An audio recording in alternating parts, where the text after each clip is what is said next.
वो बिहार में जो अभी लॉ एंड ऑर्डर का की स्थिति है उसी सिलसिले में बुलाई गई है। भरत तिवारी का एनकाउंटर हुआ, उस सिलसिले में हमारी पार्टी से हमारे वरिष्ठ नेता और जनरल सेक्रेटरी किशोर कुमार मुन्ना जी, प्रदेश अध्यक्ष मनोज भारती जी, सुभाष कुशवाहा जी, राजेश पटेल जी और पद्मा ओझा जी की एक टीम स्पॉट पे गई थी।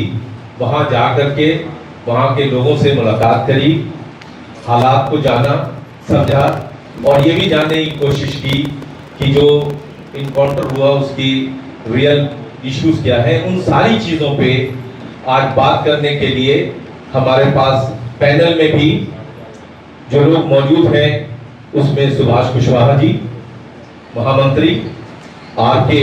मिश्रा जी, जो प्रशासनिक ऑफिसर, पुलिस ऑफिसर रह चुके हैं, डीजीपी रह चुके हैं, हमारे प्रदेश अध्यक्ष मनोज भारती जी, किशोर कुमार मुन्ना जी, पद्मा ओझा जी, राकेश पटेल जी। तो मैं चाहूंगा कि चूंकि स्पॉट पे स्वयं किशोर कुमार मुन्ना जी वहां गए थे, तो मैं चाहूंगा कि वो अपनी बातें सबसे पहले रखें। उसके बाद चूंकि आर.के. मिश्रा जी जो प्रशासनिक ऑफिसर रह चुके हैं, तो मैं उनसे भी आग्रह करूंगा कि वो अपनी बातों को रखें और बाद में हमारे प्रदेश अध्यक्ष मनोज भारती जी आपको चीजों के बारे में बताएंगे। तो मैं सबसे पहले आग्रह करूंगा हमारे किशोर कुमार मुन्ना जी से कि वो जो स्पॉट पे गए थे वो अपनी बातें करें। धन्यवाद। 2 दिन पहले आरा जिला के शाहपुर थाना के अंतर्गत बिठौली गांव में एक गरीब परिवार के सामाजिक कार्यकर्ता जो लगातार अन्याय, भ्रष्टाचार, विस्थापन के खिलाफ आवाज उठा रहा था, श्री भरत तिवारी जी, उनकी पुलिस ने फेक इनकाउंटर कर हत्या कर दी। जब हम लोगों को मालूम हुआ तो हमने पार्टी के अंदर बातचीत की और एक 7 सदस्यीय समिति वहाँ घटनास्थल पर परिजन से के परिवार से मिलकर और गांव के लोगों से वस्तु स्थिति की जानकारी लेकर उस सवाल को प्रशासन के समक्ष और जो दोषी है उसको कैसे सजा मिले बनाई गई। कल हम लोग प्रदेश अध्यक्ष श्री मनोज भारती जी के अध्यक्षता में उस गांव में गए, पीड़ित परिवार से हम लोगों ने मिला, उनके माता पिता, बहन, उनके भाभी और गांव के अन्य लोगों से भी हम लोगों ने इस बारे में विस्तार से जानकारी ली। गांव के अधिकांश लोग और जिले भर के जो लोग आए हुए थे उनका मानना था कि भरत तिवारी सामाजिक कार्यकर्ता था, अति क्रांतिकारी था। वो हमेशा पंचायत से लेकर जिला स्तर पर जितना भी सरकारी योजना चलता था उसमें ये चाहता था कि पारदर्शिता हो। जो वहाँ के स्थानीय जनप्रतिनिधि हैं, जो एमएलए हैं, एमपी हैं, वो सही तरीके से काम करे। खास करके वहाँ एक गांव है जमनिया जो गंगा के कटाव से बुरी तरह प्रभावित है और उसमें रहने वाले ज़्यादातर लोग दलित, अति पिछड़ी जाति समाज के लोग हैं। उनका विस्थापन हुआ था और उनको वहाँ से 15 किलोमीटर दूर जाके बसा दिया गया था। तो भरत तिवारी लगातार शासन से, प्रशासन से, नेता से अपेक्षा रखता था कि भाई ये भ्रष्टाचार इसमें नहीं हो, जो लोग विस्थापित हुए हैं उनको सही रूप से बसाया जाए जिससे कि उसको लाभ मिल सके। लेकिन उनकी बातों को ना तो नेता न शासन न प्रशासन कोई गंभीरता से नहीं लेता था। तो उसके दिमाग में आया कि यदि हम हथियार उठा लेंगे, ऐसा आपने वीडियो में भी सुना होगा, देखा होगा, हथियार उठाएंगे तो हो सकता है हमारी बात को सरकार में बैठे लोग, जनप्रतिनिधि, नेता संज्ञान में ले और इसको गंभीरता से करे। उन्होंने वही काम किया। उनकी नीयत नहीं थी गोली चलाने का, इसीलिए प्रशासन पर गोली नहीं चलाया। लेकिन पुलिस इतनी दंभ में थी, इतनी अहंकार में थी कि निर्दोष भरत तिवारी की एनकाउंटर नहीं किया, बल्कि सटा के गोली मार दिया और उसकी हत्या कर दी गई। हम लोग इस सवाल पर हम लोगों ने कहा है परिवार से कि हम लोग इस पर बैठेंगे नहीं। मैं सिर्फ इतना कहना चाहता हूं, आपको प्रदेश अध्यक्ष जी करेंगे, लेकिन मैं सम्राट चौधरी जी से जानना चाहता हूं कि आप पर स्वयं गंभीर आरोप लगे हैं, आप सामूहिक नरसंहार के आरोपी भी रहे हैं, लेकिन क्या एक सामाजिक कार्यकर्ता जो समाज के लिए लड़ता हो, जो अन्याय और भ्रष्टाचार के खिलाफ लड़े, उसको सिर्फ इसीलिए गोली मार दिया जाए कि वो कोई सवाल उठाता हो? यही आपका शासन है, यही आपका प्रशासन है। आपने तो कई बार 2 दिन पहले ही कहा कि कोई माय का लाल नहीं है जो हमारे मुख्यमंत्री रहते हुए बेटियों पर हथियार, ये बेटियों पर नजर गड़ा ले। लेकिन आज पटना में 2-2 बेटी को उठाकर 13 गैंग रेप किया गया। 13 आदमी ने मिलकर गैंग रेप किया है। ये राजधानी का है। परसों अभी सूचना आई है, सूचना नहीं बल्कि जांच हुआ है, उसमें एक बच्ची बेगूसराय का, उसके साथ वो अतिपिछड़ी समाज का बेटी था, 5 आदमी गैंग रेप किया, उसके पति को दूसरे घर में बंद कर दिया, और जब इस शिकायत को लेकर थाना गया तो थाना से उसे भगा दिया गया, और 6 दिन के बाद एफआईआर हुआ और फिर सस्पेंड आप कर दिए। तो आप तो कहते हैं कि किसी माय का लाल में दम नहीं है कि मेरे रहते हुए बेटी पर नजर गड़ा दे, तो क्या सिर्फ आपका गोली भरत तिवारी पर चलेगा जो निर्दोष है, जो बहू बेटी का इज्जत लूट रहा है, उस पर कब आप गोली चलाइएगा? आप गोली कब चलाइएगा? नीट की छात्रा के साथ जो रेप हुआ उस पर गोली कब चलाइएगा? गोपालगंज में कल रेप हुआ है, सामूहिक रेप, उस पर कब गोली चलाइएगा? तो उसका आप इनकाउंटर नहीं कीजिएगा। आप वैसे लोग जो आवाज उठा रहा है उसके विरुद्ध करना चाहते हैं। जनसुराज ने निर्णय लिया है और मांग सरकार से की है, मैं अध्यक्ष जी को दूंगा कि जब से नई सरकार बनी है तब से लगातार जो आपराधिक घटनाएं घट रही है उस पर सरकार का कोई नियंत्रण नहीं है, लेकिन सिर्फ उस घटना से लोगों का ध्यान भटकाने के लिए फेक ये एनकाउंटर किया जा रहा है, जिससे कि लोगों का ध्यान भटक जाए। तो हमने मांग की है, पार्टी ने भी मांग की है, उन भरत तिवारी सहित उन सभी काउंटर का जुडिशियल इंक्वायरी हो और जो दोषी है उस पर सख्त सजा दे। जनसुराज का यह भी मानना है कि सिर्फ भरत तिवारी के मर्डर में 2 दरोगा और 5 पुलिसकर्मी का नहीं, बल्कि वहाँ के एसपी और डीएसपी वहाँ दोषी है, उस पर कब कार्रवाई कीजिएगा सम्राट चौधरी जी? यही मैं कहना चाहता हूँ और मैं देता हूँ श्री आर.के. मिश्रा जी को दो अपनी बात रखें। नमस्कार। ये जो एनकाउंटर की बात आ रही है, हाफ एनकाउंटर, फुल एनकाउंटर, खास करके इस घटना के परिप्रेक्ष्य में एनकाउंटर के नाम पे साजिशन हत्या है। पुलिस की गलती हो जाती है, बोनाफाइड मिस्टेक होने से कोलेटरल डैमेज होना एक अलग बात है। यहाँ तो आत्मसमर्पण करने के बावजूद उसको आप हिरासत में लेके पूछताछ करके जेल भेजते, केस करते, उसकी बजाय आपने बिल्कुल क्लोज रेंज से गोली चला दिया, पेट में भी लगी, उसका 2.5 घंटे तो उसको घुमाते रहे। मतलब आपने उसको गोली मारने के बाद ये सुनिश्चित कर लिया कि उसकी मृत्यु हो जाए तब अस्पताल पहुंचे।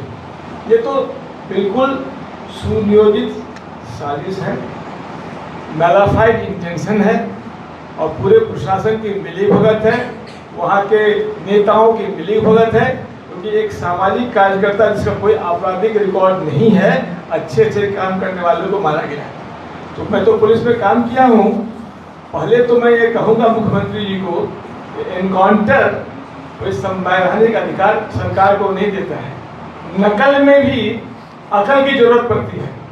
आप दूसरे राज्यों की तुलना में आप ऐसा काम कर रहे हैं और अपने ही पूर्ववर्ती सरकार नीतीश जी की सरकार के पुलिस के मॉडल को इम्प्लीमेंट नहीं कर पा रहे हैं। 2004 के पहले जो बिहार में अपराध की स्थिति थी वो सब वाकिफ हैं, नरसंहारों का दौर से वाकिफ हैं।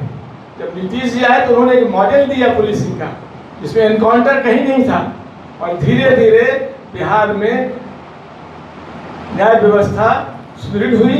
एसपी ट्रायल कराया गया। बड़े बड़े नाम थे जिससे लोग कांपते थे, नेता थे, बड़े बड़े सांसद थे, नाम लेना उचित नहीं समझूंगा, लेकिन सिवान है, छपरा है, सहरसा है, इन लोगों को सजा मिली थी कि नहीं मिली थी। तो आपको अपने न्यायिक व्यवस्था को सुदृढ़ करना है और भगवान के लिए, बिहार राज्य के सम्मान के लिए ये जो गाल बजाने का हम लोग काम कर रहे हैं, एनकाउंटर, इससे पुलिस आपको खूनी हो जाएगी, हत्यारी हो जाएगी।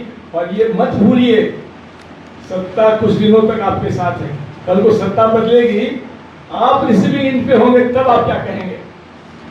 और जब आप जीरो टॉलरेंस की बात करते हैं तो क्या आप मोकामा में चुनाव के समय हुई घटना को भूल गए? यदि इस तरह से पकड़ के मारेंगे तो क्या संसद में और विधानसभा में जो माननीय विधायक और सांसद आपराधिक कृत्य के दोषी हैं या दोषी उन पर आरोप है, क्या उनको निकाल के गोली मार देंगे आप? यही है, न्यायपालिका को अपना काम करने देना चाहिए। पुलिस को ट्रेन कीजिए। और इसमें तो पुलिस ने जिस तरह से किया है तो हत्या का मुकदमा दर्ज होना चाहिए।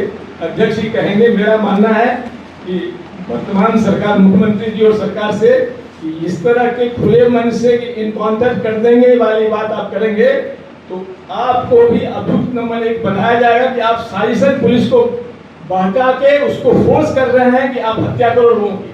आपको दोषी बनना, आपको आरोपी बनना पड़ेगा। तो इस तरह की बात खुले मन से मुख्यमंत्री को करना कहीं से शोभा नहीं देता।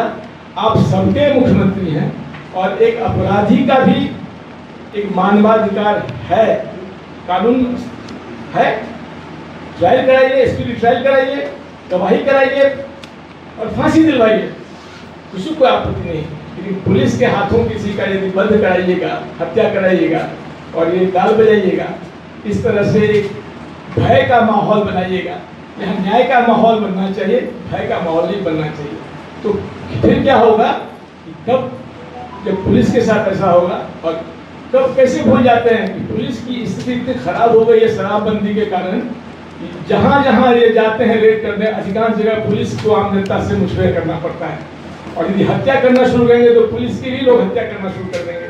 कैसे रोक पाइएगा? समाज के उस विद्रोह को, उस आक्रोश को कैसे रोक पाइएगा? सभ्य समाज में ये कहीं से भी उचित नहीं है। हम बर्बरतापूर्ण ढंग से यदि काम करेंगे, पुलिस का काम है जान की रक्षा करना, और पुलिस यदि हत्या करके पीठ थपथपाना चाहेंगे आप तो पूरी व्यवस्था आपके खिलाफ हो जाएगी। इसीलिए मेरा मानना है कि तत्काल बिहार सरकार को एनकाउंटर वाली बात को बंद करना चाहिए। ये गैर संवैधानिक अधिकार को उपयोग नहीं करना चाहिए। पुलिस को व्यावसायिक ढंग से, प्रोफेशनल ढंग से अपराध नियंत्रण जो मॉडल नीतीश कुमार जी का है, उस मॉडल पे काम करना चाहिए, क्योंकि हम उस मॉडल में काम किया है। हमने देखा कि बिना एनकाउंटर के, बिना किसी इसके अपराध को कैसे नियंत्रित कानून के माध्यम से, न्यायिक माध्यम से किया है। जहाँ तक घटना का सवाल है, आपने सारी डिटेल्स सुन ली है। मैं कुछ बिंदुओं पर आपका ध्यान आकृष्ट करना चाहूँगा और वहीं से शुरुआत करेंगे। भरत भूषण तिवारी कोरोना के समय से ही समाज की भलाई के लिए और समाज में लोगों को सुविधा के लिए प्रशासन और शासन से लड़ते आए हैं। उनकी इस लड़ाई को प्रशासन ने भी सराहा है, क्योंकि पुलिस और प्रशासन से उनको कई तरह के अवार्ड दिए जा चुके हैं पिछले 4-5 सालों में। तो ऐसा नहीं है कि पुलिस या प्रशासन उनके काम के बारे में या उनके बारे में नहीं जानती हो।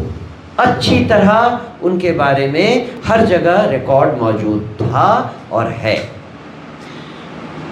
उनकी मौत के कुछ दिनों पहले ही, 3-4 दिन पहले ही, जब उन्होंने वो जमुनिया कटाव वाले पॉपुलेशन को, लोगों को उनके अपने गांव बिलौटी के पास में जब स्थापित करने का कार्यक्रम हुआ, तो वहाँ पर जहाँ जहाँ नीची जगहें थी, कटी हुई जगह थी, ज़मीन कटी हुई जगह थी, वहाँ पर उनको विस्थापित करके ज़मीन दिया जा रहा था। और इनकी मांग केवल इतनी थी कि आप गड्ढे से निकाल कर इनको गड्ढे में डाल रहे हो, कम से कम गड्ढा भर तो दो। और एसडीओ, लोकल एसडीओ से इनकी झड़प हुई इसी मामले पर, और एसडीओ ने उनसे कहा कि हम तुमको मजा चखाएंगे, इसका बदला लेंगे। और 2 दिन के बाद, 2 दिन तक पुलिस के दस्ते उनके घर पर आते रहे, और अंत में जब उसका वीडियो आप सब ने देखा है, जब पुलिस से आमना सामना हुआ तो भरत भूषण तिवारी ने अपना रिवॉल्वर फेंककर पुलिस को आमंत्रित किया कि आप हमें अब गिरफ्तार कर सकते हैं। जिस निर्ममता से पुलिस ने उनको रिवॉल्वर हटाने के बाद नज़दीक आकर गोली मार दी। और भाई, एनकाउंटर तब कहते हैं जब कोई भाग रहा हो, उसको इनेबल करने के लिए आप उसके टांग में गोली मारते हो, दूर से गोली मारते हो। लेकिन यहाँ पुलिस उसके पास आई और उनकी जांघ में और जांघ के ऊपर बहुत क्लोज रेंज से फायर किया। ये मैं इसलिए डिटेल में बता रहा हूँ कि ये ऐसा लगता है कि ये पुलिस काम नहीं कर रही थी, बदले की भावना से प्रेरित होकर बदला लिया जा रहा था। क्या पुलिस इस काम के लिए है? क्या प्रशासन लोगों से बदला लेने के लिए बनाई गई है? जो भी प्रकरण हुआ है उसमें केवल यही बात निकल कर आती है कि पुलिस के वो सारे अधिकारी जो उस समय वहां मौजूद थे, वो सब के सब एक गैंग बनकर एक निहत्थे आदमी से इसलिए बदला ले रहे थे कि वो प्रशासन के खिलाफ आवाज उठा रहा था। ये तो निकृष्ट से निकृष्ट स्तर की प्रशासन व्यवस्था दिखाई देती है। ऐसी प्रशासन व्यवस्था जहां पर पुलिस के कर्मियों को न ट्रेनिंग दी जाती है, न उन्हें ये पता है कि उनकी जिम्मेदारियां क्या हैं। हम जन स्वराज के तरफ से 2 इमीडिएट काम कर रहे हैं। जल्दी से जल्दी मुख्य सचिव को एक ज्ञापन देना चाहते हैं जिसमें हमारी मांगों के बारे में लिखा हो, और दूसरा, जनता को और प्रशासन को जगाने के लिए कल शाम को हमने यहाँ प्रशासन से रिक्वेस्ट किया है कि कारगिल चौक पर हमें एक प्रदर्शन करने की अनुमति दी जाए। कल शाम में कारगिल चौक पर हम आप सबका स्वागत करेंगे। जो ज्ञापन हम मुख्य सचिव को देने वाले हैं उसमें मुख्य 2 मांगे रखी गई हैं। एक तो ये कि जितने भी अधिकारी इस पूरी वारदात में वहां मौजूद थे और इससे संबंधित हैं, उन सब को निलंबित किया जाए अविलंब। केवल 2 या 4 को निलंबित करने से कोई फायदा नहीं है। जो भी लोग उस समय मौजूद थे वो सारे के सारे इस हत्या में भागीदार हैं और उन सब को निलंबित किया जाए। दूसरा, जब हमारा दल कल वहाँ उनके परिवार से मिला, भरत भूषण तिवारी जी के परिवार से मिला, तो उनकी मांगे जो थी वो हम सरकार के सामने आधिकारिक रूप से रखना चाहते हैं। परिवार को 1 करोड़ रुपए का मुआवजा और परिवार के किसी सदस्य को सरकारी नौकरी का इंतजाम। ये तो मिनिमम है जो करना ही चाहिए और हम इसकी मांग सरकार से रखेंगे। मैं अब अपनी बात यहाँ समाप्त करता हूँ। अगर आपको कोई सवाल पूछना हो तो हम में से किसी एक व्यक्ति से आप सवाल पूछ सकते हैं। बहुत बहुत धन्यवाद। ये बहुत गलत और दुर्भाग्यपूर्ण है। ये प्रशासन की क्या कहें, निरंकुशता, अकर्मण्यता और शिखंडीपन दिखाता है। प्रशासन अपने आप को शिखंडी की तरह बना रहा है, दिखा रहा है। इससे ज्यादा और कुछ नहीं कहा जा सकता। सर, अभी सूचना आई है कि सम्राट चौधरी ने यह फैसला ले लिया है कि न्यायिक जांच किया जाएगा इस केस का। जनसुराज ने कल से ही प्रेस के माध्यम से ये कहना शुरू किया था कि इस जघन्य हत्याकांड की पुलिस के द्वारा, प्रशासन के द्वारा किए गए हत्याकांड की न्यायिक उच्च स्तरीय जांच होनी चाहिए। अगर ये जांच बिठाई गई है तो ये एक स्वागत योग्य कदम है और हम इस आयोग की, इस जांच आयोग की कार्यवाही की को हम ट्रैक करते रहेंगे और देखेंगे कि ये जांच, ये कार्यवाही त्वरित ढंग से पूरी की जाए।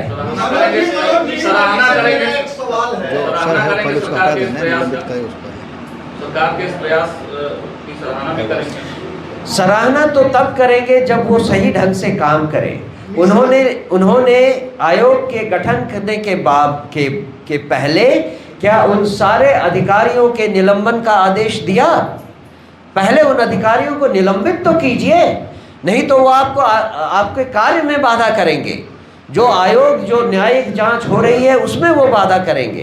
तो सबसे पहला स्टेप तो ये होना चाहिए कि जितने भी अधिकारी इससे संबंधित हैं, एसपी लेवल तक और अगर संभव हो तो उससे ऊपर तक, उन सारे अधिकारियों को अविलंब निलंबित किया जाए, फिर जांच बिठाई जाए। मिश्रा जी से मेरा एक सवाल है सर, अभी कुछ दिन पहले एक वीडियो वायरल हुआ था जिसमें मोकामा में पुलिस एक अपराधी को पकड़ने के लिए गई थी और वहां पुलिस तलाशी देते हुए दिखाई। तो क्या मान के चला जाए ना कि जो बड़े अपराधी हैं या जो ताकतवर अपराधी हैं उनके सामने बिहार पुलिस का एक बात फीका पड़ जाता है? मैं तो कह रहा हूँ ना कि जो जीरो टॉलरेंस की बात करते हैं, तो क्या बड़े बड़े लोग, अपराधी जो विधानसभा और संसद पहुँच जाते हैं, क्या उनको बिहार सरकार वहाँ से निकाल के गोली मार देगी? अभी जिस अपराधी की बात मैं कर रहा हूँ अभी विधानसभा नहीं पहुँचा है, शायद अगला बार प्रयास करे, तो क्या ऐसे अपराधियों पर अंकुश नहीं लगना चाहिए? अंकुश लगना चाहिए, लेकिन अंकुश लगाने का जो तरीका है, जिसका मॉडल नीतीश जी का मॉडल पुलिस का जो रहा है, उसको क्यों नहीं पालन करते हैं? उसके से भटक क्यों रहे हैं? पुलिस को खुली छूट थी, पुलिस और न्यायिक प्रक्रिया को दुरुस्त किया गया था, स्पीडी ट्रायल कराया गया। हम कैसे भूल सकते हैं कि बड़े बड़े दुर्दांत लोगों को सजा उसी सर, आपके जवाब से एक सवाल और निकल रहा है कि अभी आप नीतीश मॉडल की प्रशंसा कर रहे हैं और सम्राट चौधरी के आने से पहले, कुछ दिनों पहले तक आप लोग नीतीश कुमार की लगातार आलोचना किया करते थे। नीतीश, तो आप डबल स्टैंडर्ड नहीं, आप लोग भी। नीतीश जी के पुलिस मॉडल की बात मैं कर रहा हूँ। नीतीश के राज्य में जो पुलिस ने काम किया, कभी उंगली उठी थी क्या? मॉडल अच्छा था, इस पर कोई आपत्ति आप लोग? बिल्कुल, हम तो कह रहे हैं, हम तो इसको स्वीकार कर रहे हैं। मिश्रा जी, आप पुलिस डिपार्टमेंट में रहे हैं, पुलिस डिपार्टमेंट कह रहा है कि एनकाउंटर है। एनकाउंटर है तो उनको मेडल मिलना चाहिए अधिकारियों को, और यदि हत्या है तो क्यों नहीं एफआईआर दर्ज अभी तक हुआ? आप बिल्कुल बिल्कुल यही बात मैं कह रहा हूँ कि न्यायिक जांच आयोग अपना काम करे, उसमें कोई आपत्ति नहीं, लेकिन उसके पहले इस अध्यक्ष महोदय ने कहा कि जो लोग वहाँ पर साक्षात प्रत्यक्ष रूप से मौजूद रहे हैं, जिसने गोली चलाया है पेट में सदा के और जो उसको घुमाया है गाड़ी में, इन पर तो उनके पिताजी के बयान, पिताजी को बंद कर दिया हाजत में और एफआईआर कर दिया। उनके बयान पे जो भी बातें हैं, उसकी पत्नी वहाँ मौजूद थी जब गोली चलाया जा रहा था, उन सबका बयान लेकर एक एफआईआर तो बनता ही है। कानून अपना काम तभी करेगा जब एफआईआर दर्ज होगा। हत्या का मुकदमा दर्ज जो डिमांड लेटर बनाएंगे उसमें क्या रखेंगे, कुछ पॉइंट्स बताएंगे जो डिमांड लेटर? जैसा कि बात कहा अध्यक्ष महोदय ने, पहला डिमांड तो है मुआवजे की मांग, दूसरा डिमांड है मुकदमा दर्ज Action. किया जाना। हत्या का और मामला। तीसरा डिमांड ये भी है कि आप जो एक इनकाउंटर की बात कर रहे हैं और मुख्यमंत्री खुले मन से कह रहे हैं, इससे एक आतंक का माहौल बन रहा है और उसको अलग अलग चश्मे से देखा जा रहा है। और बहुत ये पीठ थपथपाने की बात नहीं है। यदि आप किसी अपराधी ने कोई बहुत बड़ा जघन्य कांड करके सरेंडर करने आया हो थाने पर, वहाँ उसकी हत्या कर देंगे तो एक माहौल ख़राब होगा, जो कानून का भय खत्म होगा और दंडता का राज स्थापित होगा। मनोज सर आपसे एक प्रश्न होगा। एक तरफ जहां सरकार जो है वो माओवादी और नक्सलियों को जब हथियार वो सौंपते हैं तो उनको सरकारी नौकरी और 39 लाख रुपए जो है उनको मिलते हैं, और दूसरी तरफ जो है भरत तिवारी जैसे लोगों को शूट कर दिया जाता है। तो ये दोहरे मापदंड मानते हैं, और भरत तिवारी में आप भगत सिंह की छवि देखते हैं और भगत सिंह का दर्जा भरत तिवारी को मिलना चाहिए। नहीं, आप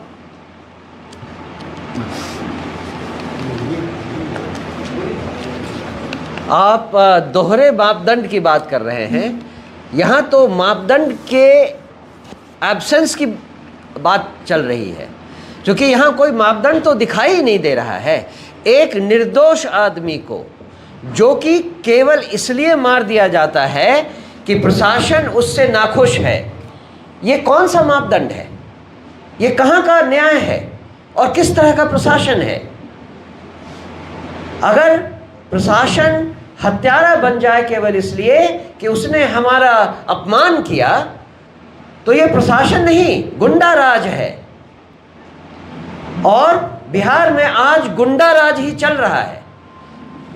सारे नियम जो उदाहरण दिए गए आपको, कल के आज जो रिपोर्ट आई है, कल के बलात्कार के बारे में, 2 दिन पहले कहीं और के बलात्कार के बारे में, 5 दिन पहले बेगूसराय में बलात्कार के बारे में, ये कैसा राज चल रहा है ये तो आप सब समझ ही रहे हैं। और इस बात को हमें कहने में कोई गुरेज नहीं कि आज बिहार में केवल गुंडा राज चल रहा है। कल के प्रोटेस्ट में क्या प्रशांत किशोर भी मौजूद रहे? नहीं, अगर वो यहाँ रहे तो शायद, अगर ना रहे तो अभी उनकी पारिवारिक जो इमरजेंसी है उसको लेकर वो अभी पटना में नहीं एक है। सवाल का जवाब और दे दीजिए। भरत तिवारी ने जो किया, बिहार में जो आर्थिक परिस्थिति है, पलायन है, बेरोजगारी है, सिस्टम में जो भ्रष्टाचार है, ठीक है तरीका उसका गलत था, लेकिन क्या आप मानते हैं कि बिहार की इस व्यवस्था को बदलने के लिए हो सकता है कि हर घर से कहीं भरत तिवारी निकलना शुरू हो जाए? अगर सरकार नहीं संभली, अगर सरकार ने करेक्टिव एक्शन नहीं लिया, तो भरत भूषण तिवारी, एक भरत भूषण तिवारी को मारने से सरकार बच नहीं पाएगी और सरकार को उससे कोई राहत मिलने वाली नहीं है। यही मुख्य मुद्दा है।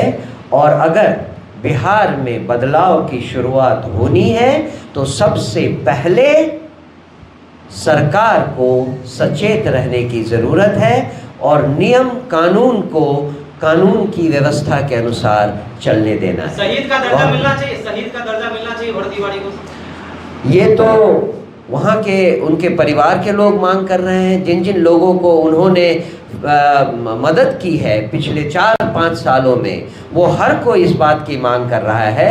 और